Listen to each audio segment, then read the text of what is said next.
Welcome back to the show. अब वादा निभाएंगे, आपके सवाल शामिल कर लेते हैं। अदील अहमद साहब ऑस्ट्रेलिया से।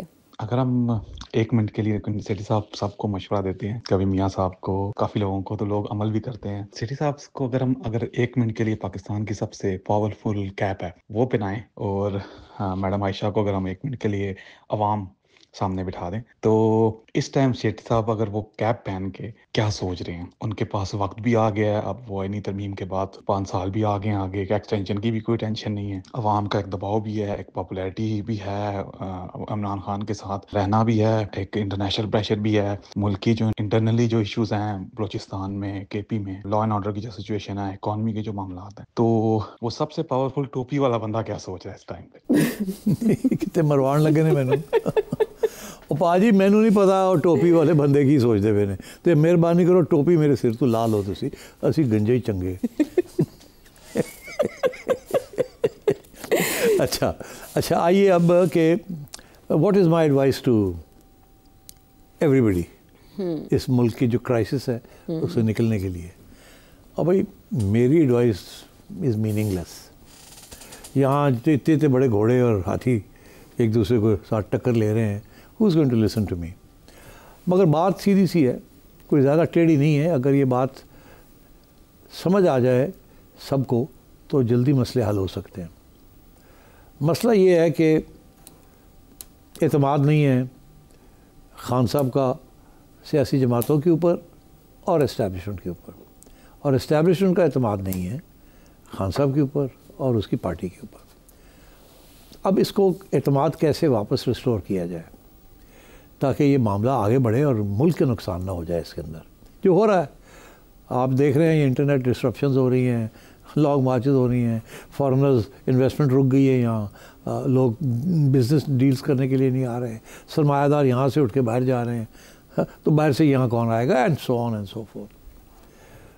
तो अब बात यह है कि अल्टीमेट गोल क्या है जिसके साथ मसला एक कुछ हद तक हल हो सकता है? वो ये है कि एक नई इलेक्शन हो जाए। सबके जहन में यही बात है कि अगर एक फ्री एंड फेयर या relatively free and fair election हो जाए तो शायद उसके साथ कुछ मसले हल हो जाएं। मगर वो इलेक्शन फ्री एंड फेयर उस वक्त होगी जब इमरान खान ये समझेंगे कि फ्री एंड फेयर का मतलब ही ये है कि उनको इलेक्ट किया जाए एज प्राइम मिनिस्टर। खान साहब के जहन में फ्री एंड फेयर का मतलब ही है। अब क्या आज अगर इलेक्शन हो तो क्या मेजॉरिटी खान साहब को मिलती है कि नहीं मिलती? प्रॉबली मिल रही है, काफ़ी पॉपुलर है, केपी में भी हैं और पंजाब में भी हैं। सिंध में भी टेस्ट नहीं किया गया पीपल्स पार्टी को, मगर मेरा ख्याल है वहाँ भी पीटीआई में give the Peoples Party run for its money, वहाँ भी मसले बन सकते हैं। मगर क्या ये मुमकिन है? नहीं। कोई इस्टेब्लिशमेंट, कोई सियासी जमात, नून लीग हो जाए, पीपल्स पार्टी हो जाए और जो इनके साथी हैं, कोई भी ऐसी पॉलिसी के ऊपर अंगूठा नहीं लगाएंगे जिसके साथ उनका खात्मा है। तो ये हो ही नहीं सकता। तो इसलिए इस बात को छोड़ ही दिया जाए तो बेहतर है। जो हो ही नहीं सकता कि आप सबको कहेंगे जी खुदकशी कर लें और हमें election free and fair election दे दें। उसके साथ तो नून लीग भी गई थी, पीपल पार्टी भी गई थी, सारे गए। तो ये तो हो नहीं सकता। So let's do something that is possible. अब पॉसिबल क्या है जिससे खान साहब का भी मसला हल हो जाए और बाकी लोग जो हैं उनके भी मसले बढ़े ना, कम हो जाएं? वो यही है कि एक आज नहीं, कल नहीं, परसों तय हो जाए कि जी 4 साल के बाद इलेक्शन नहीं होनी, 3 साल के बाद होनी है। खान साहब ने 2 साल तो काट ही लिए ना इन द विल्डरनेस, जंगल में। तो जंगल में काटने की क्या ज़रूरत है? पार्लियामेंट में बैठ के काट लें, अपना बेस को और बढ़ाएं। आपको बड़े प्लेटफॉर्म मिलेंगे डेमोक्रेटिक सियासत करने के इंस्टेड ऑफ स्ट्रीट सियासत। और आप तो जानते हैं खान साहब कि आपका तो एक कल्ट फॉलोइंग है। आपके जो नौजवान तबका है और जो बाकी लोग जो आपको सपोर्ट कर रहे हैं, ये आज नहीं, कल नहीं, परसों जब भी आप इलेक्शन के लिए खड़े होंगे ये आपके साथ देंगे, ये भूलेंगे नहीं आपको। जब तक आप एक दफ़ा जीत के इनको डिसअपॉइंट नहीं करेंगे उस वक्त तक ये आपके साथ हैं। तो आप you are a sure shot कि इलेक्शन जब भी होगी यू विल विन। तो खान साहब यू आर ओनली 72, तो what's the big deal? You don't even look 60, you are a young man. बाकी तो सारे बड़े तोते होते जा रहे हैं, they are going to pop off one by one and you will still be the handsome young man of Pakistani politics. तो आप सब्र करें, लेट दिस प्रोसेस भी ओवर, इकॉनमी स्टेबलाइज हो जाए। नेशनल सिक्योरिटी के बड़े थ्रेट्स हैं एंड यू नो इट, कितने थ्रेट्स हैं। And don't rely on America to bail you out, they are nobody's friends. So therefore find a way to make a negotiation.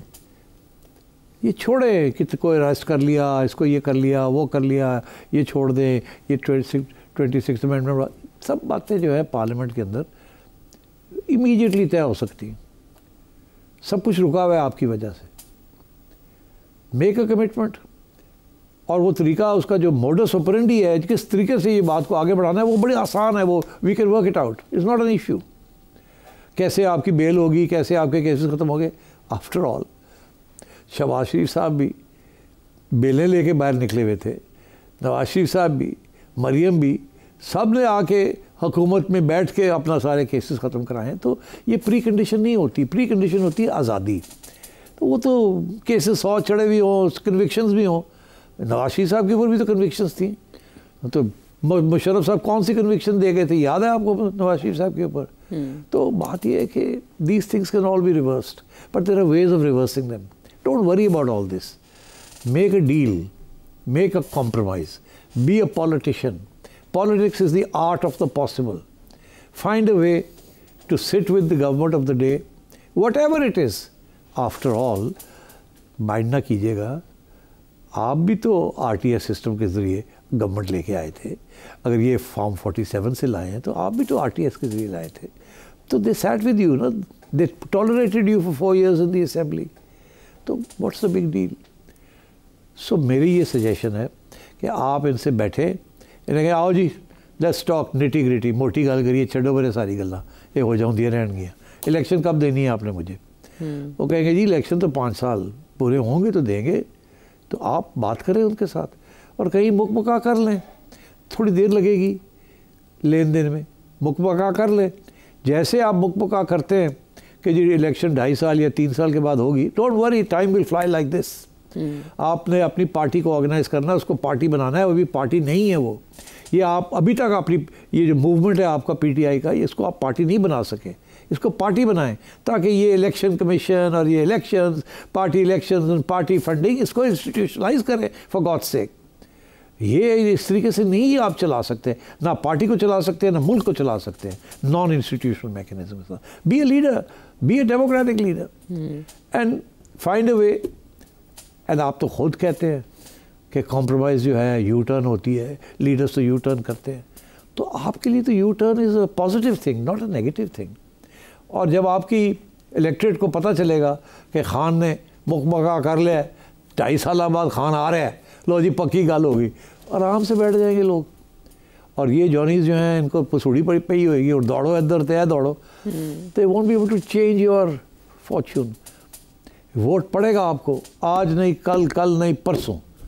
मगर ये है कि you need to build bridges. 2 bridges build करनी है आपने। एक के पार्लियामेंट, कॉन्स्टिट्यूशन, जुडिशरी, इनको इफेक्ट इन्होंने, आपने पहले किया फिर इन्होंने किया, ये चीज़ें बंद कर दें। इस किस्म के भी एग्रीमेंट्स, चार्टर्स बनने पड़ेंगे। But more important you have to understand that आज आप एंटी इस्टेब्लिशमेंट बने हुए हैं, इससे पहले आप प्रो इस्टेब्लिशमेंट थे और वो वक्त दूर नहीं है, आप फिर प्रो इस्टेब्लिशमेंट हो जाएंगे। So prepare for that, get out of this anti establishment mode, prepare for a mode that you will say again कि we are on the same page. जैसे ये गवर्नमेंट कह रही है we are on the same page, because you are not a revolutionary, you are not an anarchist. Frankly, I wish you were a bigger Democrat than you are, but ऐसे ना करें। The country is not suffering because of this crisis. And problem वही है कि एक simple सी चीज़ थी, if you had agreed उस वक्त तो इतना इशू ना बनता। क्या इशू था? एक बंदे की अपॉइंटमेंट के ऊपर था ना। आप किसी को चाहते थे और लोग डरते थे कि आपने उसको बना दिया तो फिर आपके इरादे ठीक नहीं है। तो क्या हुआ? You ended up in this situation. वो भी, और इसको भी आपने रिड्रेस करना है, बट ऐसे नहीं रिड्रेस होगी। It will be redress through a compromise. और मेरा ख्याल है it is not difficult to make this compromise, but you have to be a politician and I think you can do that. Take the country out of crisis, be a politician, make a compromise, come back into power. That is what all politicians have done. Nawaz Sharif साहब ने 3 दफ़ा किया है, 3 दफ़ा। Peoples party ने 3 दफ़ा किया है, सैक्रिफाइसेस भी किए, मार भी खाई है, और फिर कॉम्प्रोमाइज़ करके बैक इन पावर। तो learn something from them. And also उन्होंने एक दूसरे को टॉलरेट भी किया है और वर्क भी किया है एक दूसरे के साथ। And that is what a multi party system is about. तो ये जो आपका फ़लसफ़ा था ना कि फ़ौज मेरी है, फ़ौज जो मैं कहूँगा वो करेगी, मेरे सियासी अपोजिशन वालों को सबको धरेगी, उड़ा के रख देगी, मैं फ़ौज के साथ मिल के 10 साल हुक्मरानी करूँगा, ये गलती भुट्टो साहब ने भी की थी, जुल्फ़िकार अली भुट्टो ने भी ये की थी 1971 की डिबैकल के बाद। क्या हुआ? नहीं कर सकते आप। It's too powerful, strong an institution. ये किसी की नहीं है, ये अपनी है, और उनके ज़हन में ये है कि ये पाकिस्तान की है। अब आपको ये बात पसंद आए या ना पसंद आए, बात ये है कि ये भी इश्यूज़ उस वक्त रिजॉल्व होंगे कि आपकी डोमेन क्या है और सियासतदानों की डोमेन क्या है। ये हाइब्रिड रेजीम है, इसके क्या कॉन्टूर्स हैं, इसको भी आपको अब तय करना पड़ेगा। So on the one hand you have to sit with the politicians and find a way out, and on the other hand you and the politicians, others, have to sit together with the establishment and decide how you will run this country. There are too many stakeholders, too many divisions, too few resources, so we will have to work together to save this country. तदब्बुर और हिकमत से सियासत का तकाजा करें ये हालात। अगला सवाल है गुलाम हुसैन साहब कराची से। सर, जिसके पास बहुत ज़्यादा पैसा होता है वो सेठ कहलाता है, और आप हैं नजम सेठी, तो क्या आपके पास कम पैसा है जो आप सेठी हो? और भाई मैं सेठ ही हूँ, सेठ नहीं हूँ। अच्छा, थोड़ी सी तारीख पे फिर चले आप बड़े अब आगे ना फ्रंट फुट पे आ रहे हैं आप। भाई साहब, 8वीं सदी में जो लोग तजारत करते थे दक्कन से लेके मेसोपोटामिया तक, उन्हें एक नाम दिया गया था, सरिस्तास। वो वहाँ से सेठी बना। So Sethis are the original traders between the Indian subcontinent and Mesopotamia, Iraq, the cradle of civilization. उस वक्त this was not Hinduized, Sanskritized this name. तो अब ये हुआ कि वहाँ से फिर इसकी शाखें निकली। सेठ जो है, this has nothing to do with Sethi as such, मगर जो सेठी अमीर हो गए बिकॉज ऑफ तजारत और फिर बिजनेस में बहुत आगे निकल गए, उनका नाम फिर सेठ हो गया, छोटी ये निकाल दी गई। तो मैंने क्योंकि छोटी ये रखी हुई है, इसका मतलब है मैं उस मकाम तक नहीं पहुंचा, जब मेरा ख़ानदान उस मकाम तक नहीं पहुंचा। तो आपके पास पैसे कम हैं? तो मेरे पास पैसे थोड़े से हैं, जो कि सारे के सारे मैंने खुद कमाए हैं। कोई मेरी ज़ाती तौर पे लंबी चौड़ी इनहेरिटेंस कोई नहीं है। मैं एक मिडिल क्लास फैमिली से मेरा ताल्लुक़ है। मैं एचएसएन कॉलेज नहीं गया। मेरी फ़ीस जिस स्कूल में मैं गया था उस वक़्त 20 रुपए थी। तो so I have lifted myself up with my bootstraps. So आप मिडिल क्लास की बात करते हैं, शायद आपको पता नहीं है कि मिडिल क्लास घरों में उस वक़्त पंजाबी बोली जाती थी, और अब ये हुआ है कि मिडिल क्लास थोड़ी अमीर हो गई है, उन्होंने उर्दू बोलने शुरू कर दी और जो ज़्यादा उन्होंने अंग्रेज़ी बोलने शुरू कर दी है।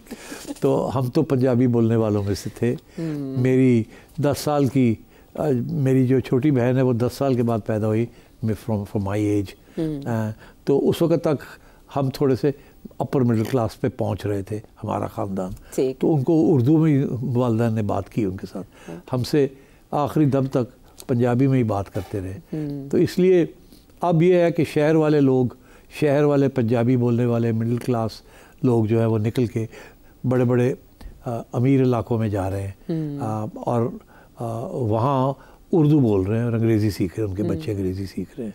हालांकि वालिदैन अभी भी पंजाबी बोलते हैं, और मैं समझता हूँ सिंध के अंदर भी, कराची में भी इसी किस्म की सूरत हाल होगी।